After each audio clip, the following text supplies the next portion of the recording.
Hello everyone, this is the video number 5 for revision of physics. Today we will revise the numericals of chapter number 4 of exercise 4.10 to 4.12. Okay, so we will see three numericals of exercise 10th, 11th and 12th. Because you are having test on Sunday and I am informed to revise you these examples.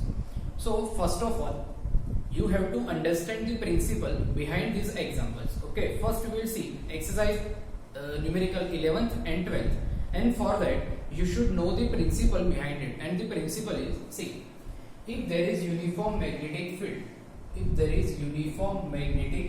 see, this is the uniform magnetic field.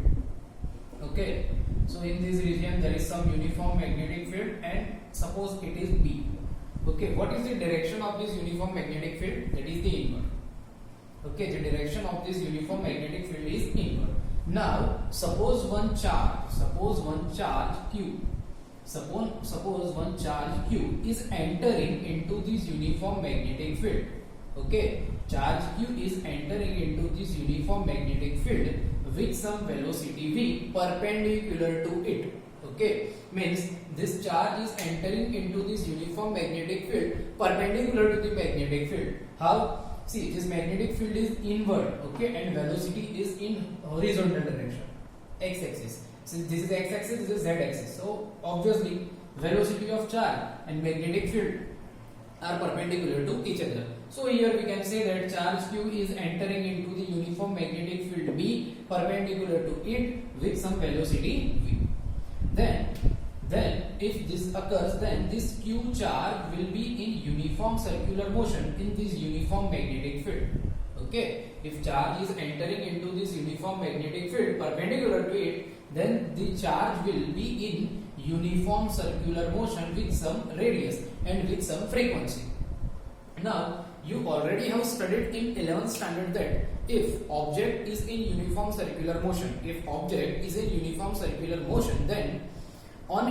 then on it there will be some centrifugal force or centripetal force. Okay, if object is in uniform circular motion, then on it there will be some centripetal force, and here as a centripetal force there will be magnetic force. Okay, as a centripetal force there will be magnetic force. So we can say that here as a centripetal force there is magnetic force, that is the UV cross B. Okay, now what is the equation of this centrifugal force? That is the mv square by r. Here v and b are perpendicular to each other, so we can say that QVB, actually QVB sin 91. From this equation, from this formula, you can make the formula of the radius, formula of the velocity, and even formula of the magnetic field. Okay, you can be asked anything, but you should know this concept and you should know this formula. Now what about the frequency? See, how can we find out the frequency? For frequency, see, we can say that the velocity of the charge is equals to, we can say the distance covered divided by time. So we have taken the distance covered, that is the one circumference. So to complete one circumference, the charge will take the time period. Okay, so we can say that T is equals to 2 pi r upon v. T is equals to 1 upon f, that is the is equals to 2 pi r upon v. So we can say that f is equals to v upon 2 pi r. Put the value of r, put this value of r from this equation. Okay, from this equation you can put the value of r. So you have the formula f is equals to qb upon 2 pi m. So these two are the formulas. You should know the formula. You must know the formula to solve the example or MCQ based on this topic. Now, generally in NEET and JEE, one MCQ is there. 90% there is one MCQ based on this topic. So you should know also this for JEE and NEET concepts. Now, so you will have to memorize two formulas. One is this, or you can also make the subject R and revise the or remember the formula by R, okay, in form of R, or else just remind or just memorize this formula mv square by r is equals to QEB, and this is the another formula. ये दो formula के base पे example हो जाएंगे. Okay, तो start करते हैं exercise का 11th।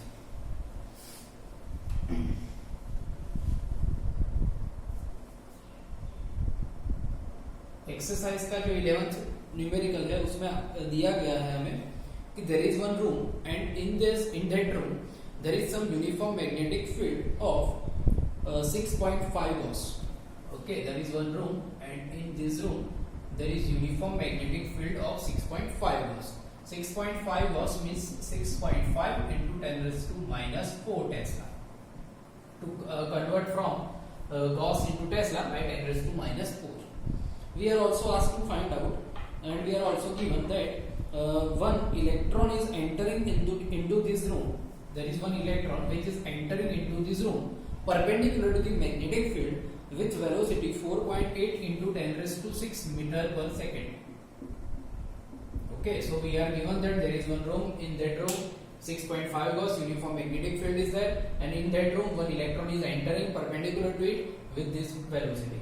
Okay, so first we are asked to find out that why electron will in uniform circular motion, or why electron will be in circular path. Okay, and also find out the radius of it. So first of all give the reason why electron will be in uniform circular motion. So why? Because here electron is entering into uniform magnetic field room perpendicularly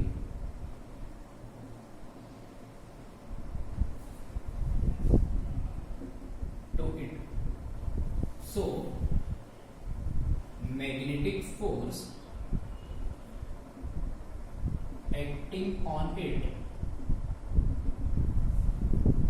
is behaving as a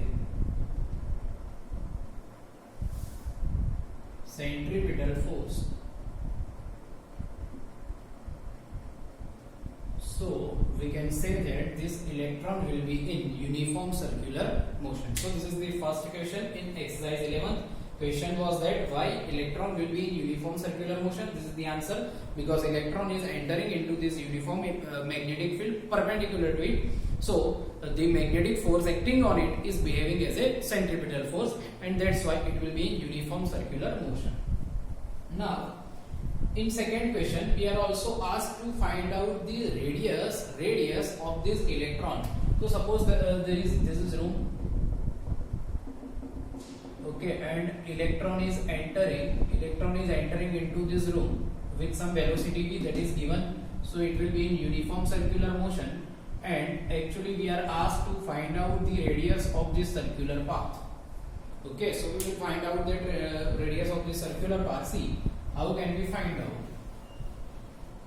Main formula here, centrifugal force will be magnetic force will be act as a centrifugal force. Okay, so right here centripetal force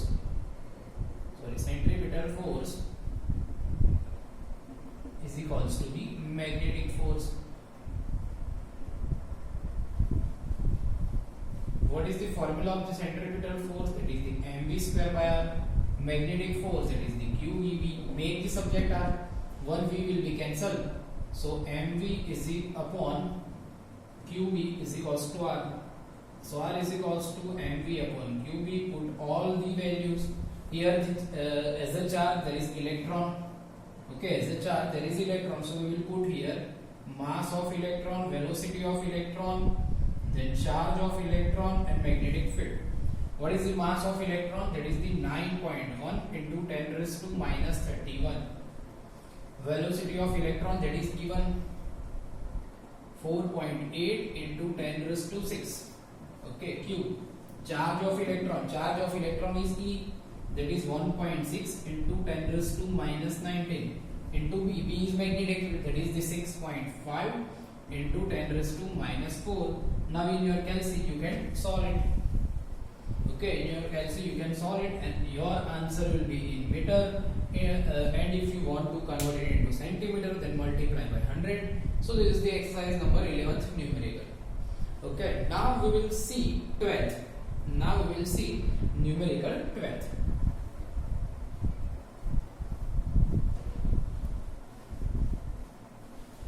Now what we are asked in 12th, that is the, in this 11th numerical, in this 11th exercise example, if electron is in uniform circular motion, then what will be the frequency of it?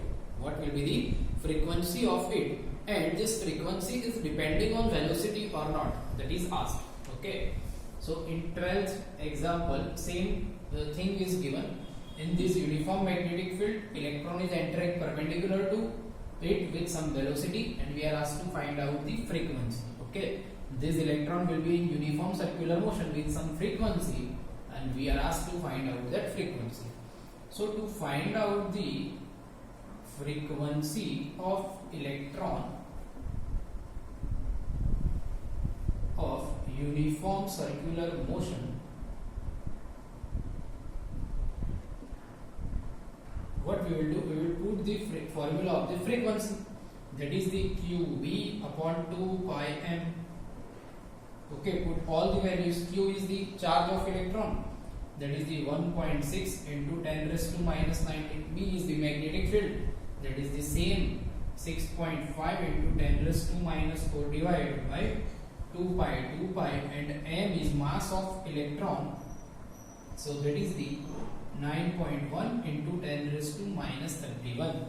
So when you calculate this in your calculator, then you will get the answer in hertz. This is the SI unit of frequency. Okay, so this is the frequency. Now this is the linear frequency or regular frequency, but if you are asked to find out the angular frequency, okay, if you are asked to find out the angular frequency, then the formula is omega is equals to 2 pi f. Okay, this angular frequency omega is equals to 2 pi f. Omega is equals to 2 pi into put the value of f, that is here. So you can find out the omega in radian per second. Okay, so this is the exercise number 12. In this example also you are asked that will this frequency is depending on velocity of electron. So you have already studied in chapter number 4 the main principle that it will not depend on velocity. Okay, this frequency will not depend on velocity. See here in formula there is no velocity. Formula is QV upon 2 pi m. So frequency will not depend on velocity. So here we are writing that frequency is not depending on velocity of electron. Okay, so this is the exercise number 11 through 12. Most timely example you can be asked in your test exam as well as in board exam. Okay, now we will see 10th. We will see 10th numerical. 10th numerical is based on galvanometer, that is can be converted into ammeter and voltmeter. Okay, so that is the based on that ammeter and voltmeter.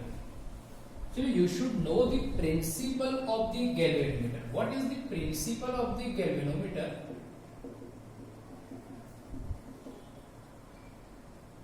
See, principle of galvanometer is torque acting in the spring, which is in galvanometer, is equals to the torque acting in uniform magnetic field. So actually principle is K phi is equals to the NIAB. This is the formula of the principle of galvanometer. Okay, you know that. Now here you should know all the terms that is given. Okay, so we will see all the terms that is given. First of all, K is spring constant. Okay, K is spring constant. We will see 5 later. N is number of turns, I is current, A is area, and B is magnetic field. Okay, so these are all the terms of the principle of galvanometer. Now from this formula you can derive the formula of voltage sensitivity and current sensitivity of respectively ammeter and voltmeter. we can make this formula like this: phi upon I is equals to NAB upon K. This is the formula of current sensitivity of galvanometer. Okay, this is the formula of current sensitivity of galvanometer. We can also write this formula like this: phi upon IR is equals to NAB upon KR, where R is resistance of galvanometer. So this is the formula of voltage sensitivity.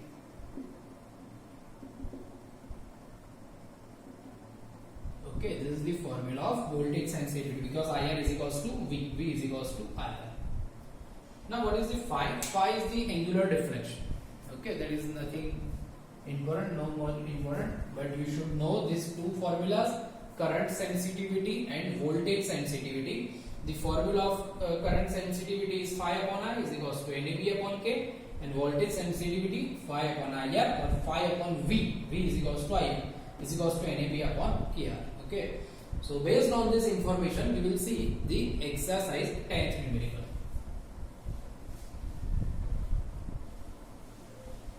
How can you do it? In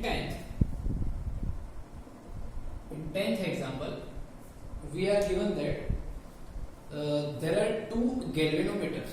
Okay, there are two galvanometers, M1 and M2.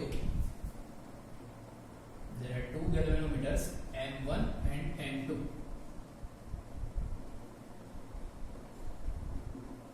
And the information of this M1 and M2 is given, that is the R1 resistance of M1 is 10 ohm.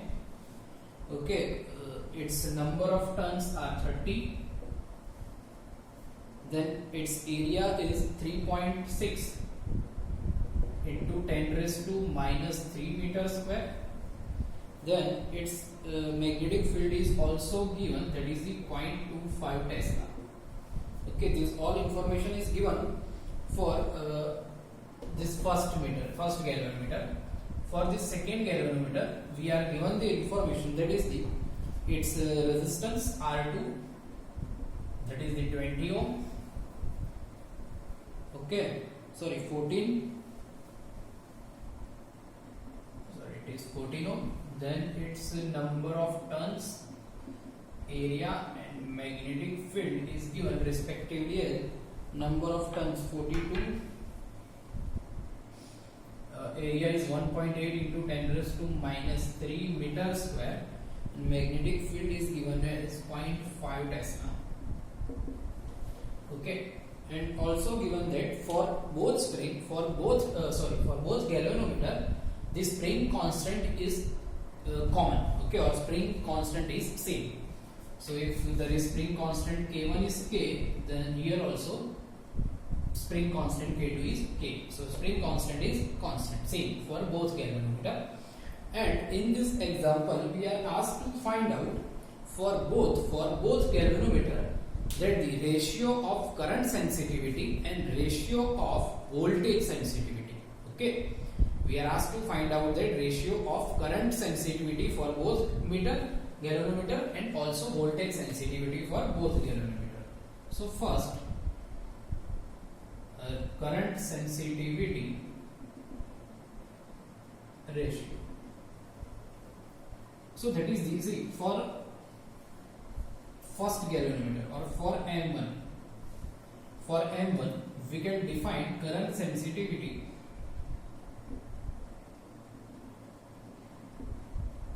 like NAB by K, 1. Okay, and again for M2, current sensitivity is defined as NAB upon K, that is in 2. Okay, but we are asked to find out the ratio. So what we will do? Ratio will be defined as see N1 A1 B1 by K1 to the N2 A2 B2 divided by K2. K2 will be in numerator. So this is the ratio. Put all the values. Here K1 and K2 is same, so they will be cancelled out.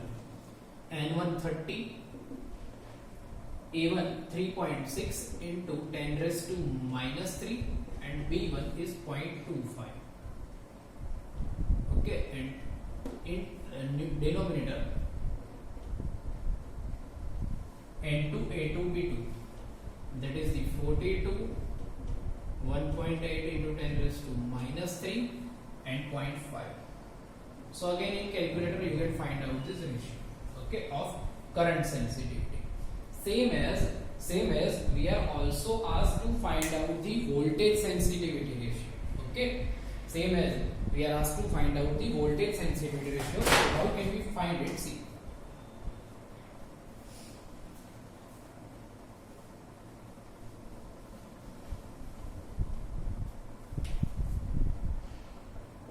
voltage sensitivity ratio. So what will be voltage sensitivity for M1? For M1, that is the NAB upon KR 11111. And same as for M2, voltage sensitivity is again NAB upon KR but 222. Now ratio, how can we define the ratio? Ratio is equals to N1 A1 B1 upon K1 R1 into N2 A2 B2 upon K2 R2. Put all the values. K is same, so that is the cancel. N1 A1 B1, N1 A1 B1 divided by this, we can write this thing, N1 A1 B1 upon N2 A2 B2 into R2 upon R1. Already you know the value of N1 A1 B1 upon N2 A2 B2, that is the current sensitivity. Okay, so put that value.